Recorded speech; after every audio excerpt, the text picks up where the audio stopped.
Yo les collectionneurs, et si on parlait de ce festival manga de Vendôme? Allez, je vous présente un peu tout le monde. Bon, il y avait Pop Collection Distribution, hein, vendeur de jouets, de figurines, de collection, et autres. Donc là, on peut voir la dernière SH Fitgarts Porunga, la dernière arrivée sur le sol français. Voilà le petit coin un peu Tamashi, le micro-corner Tamashi. Donc cette figurine, elle est en son et lumière. On peut voir également de la Fitguard Zero. Oh, un petit coin Harry Potter. Et chapeau de Luffy, quelques goodies, des Cardass Sailor Moon, des Cardass Dragon Ball Z, des SFC, Goldorak, Death Note, My Hero Academia, Naruto, Hunter x Hunter, Pokémon.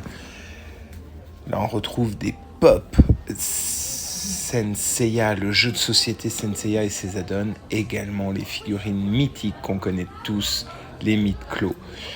Des grandes pop Pokémon, des grandes pop Naruto, Dragon Ball Z, oh du vintage Abetoy, c'est une dinguerie, des pop Hunter x Hunter. Allez, passons sur Sphère Féerie.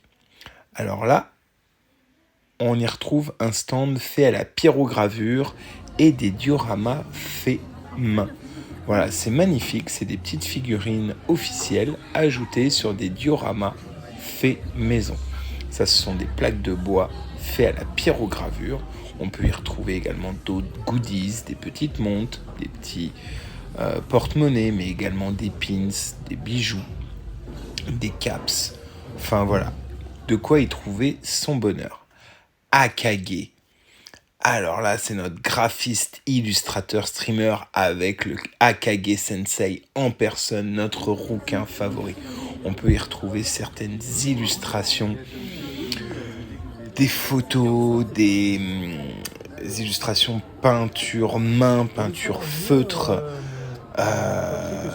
des oni, également une culture basée sur le kawaii et les monstres Pokémon.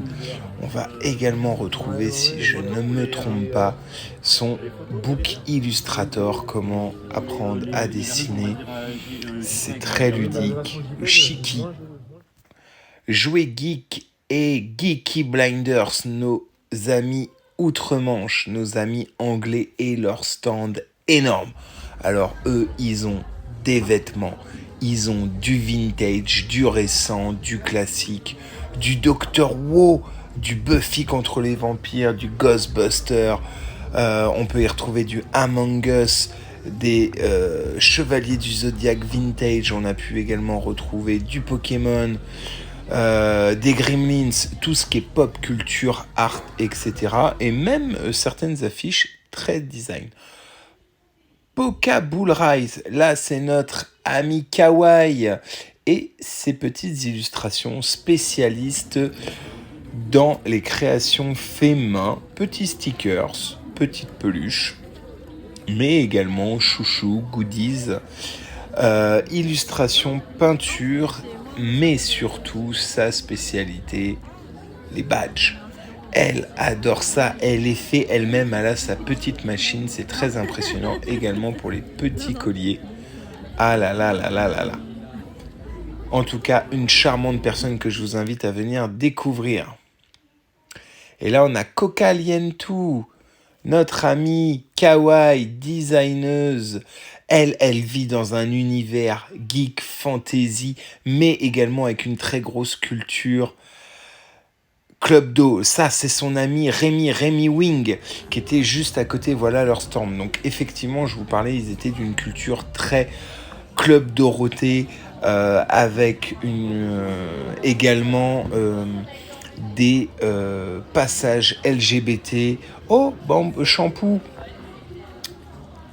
un mélange de, comme elle m'a dit, d'un mélange de Hélène et les garçons et de Kawaii. Allez, passons sur Aenor.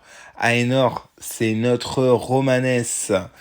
Elle fait également du goodies, mais elle a son roman que je vous invite à venir découvrir. En plus, si vous voulez l'aider, allez sur la page Ulule. Le Panthéon perdu, tome 2. Venez l'aider. Il est quasiment fini, mais venez l'aider. À côté de Aliénor, il y avait Cucupon, notre petite timide. La voilà, notre timide. Elle n'a pas voulu faire l'interview, hein. Alors elle fait des petits sacs.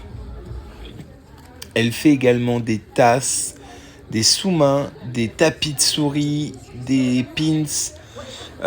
Et en plus, elle est éco-responsable puisque ce qu'elle fait faire quand elle ne peut pas le faire ou quand elle le fait elle-même et qu'il y a des défauts, elle fait des petits bags complets d'une valeur d'un peu plus d'une trentaine d'euros pour 2 fois moins cher.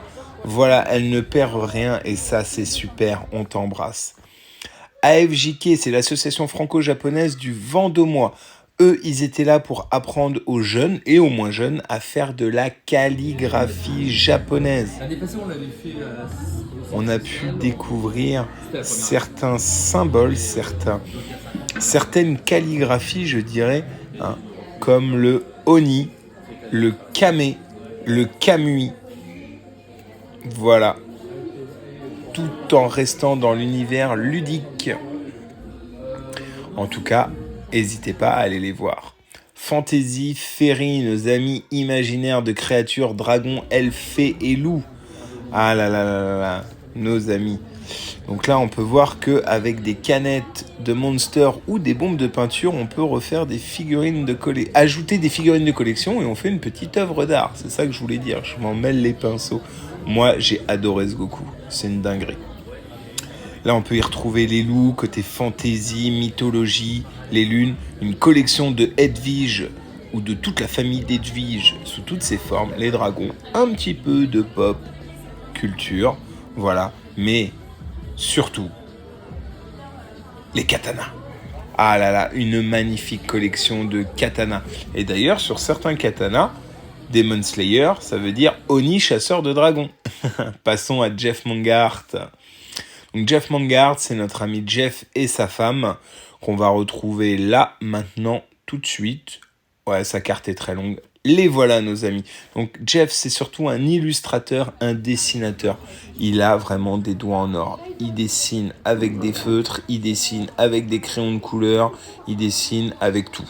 C'est tout simplement magnifique, je vous invite. Si vous aimez vraiment les dessins fan art, il faut y aller. En plus, quand il vend une œuvre, c'est toujours avec un cadre.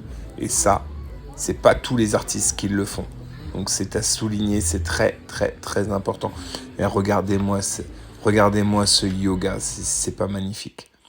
Là, on a affaire à Knopper72, nos amis K-Poppers, qui nous ont fait également découvrir des jeux de société typiquement coréens. Là, ça, en fait, c'est un peu le jeu du petit cheval. Voilà, la culture BTS, tout ce qui est lié à la K-pop, avec des cartes postales collector, des petits biscuits que j'ai trouvé moi très secs personnellement, mais que j'ai adoré. Goen, l'ami Hiro, créateur de bijoux japonais sur base de papier origami. Voilà notre ami Hiro. Coucou à toi l'ami. Voilà, on peut voir. Oh, bah ça c'est moi. Voilà, là des magnifiques boucles d'oreilles, colliers, bagues. Enfin, c'est tout simplement fou ce qu'il arrive à faire avec des simples origami. Et voilà, il faudra qu'il nous donne son secret un jour. Mais c'est tout simplement magnifique. Moi, j'ai adoré ça. C'est carrément la cam des kawaii.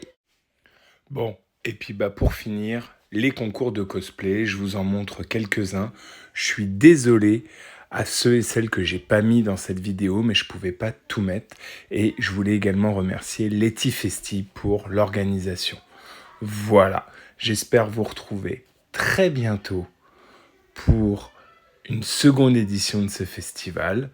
Et en tout cas, à tous ceux et celles qui sont passés et qui aimeraient voir d'autres événements comme ça, il y en aura un au mois d'octobre à Blois et il y en a plein d'autres. Je ne vais pas tous les citer, mais voilà.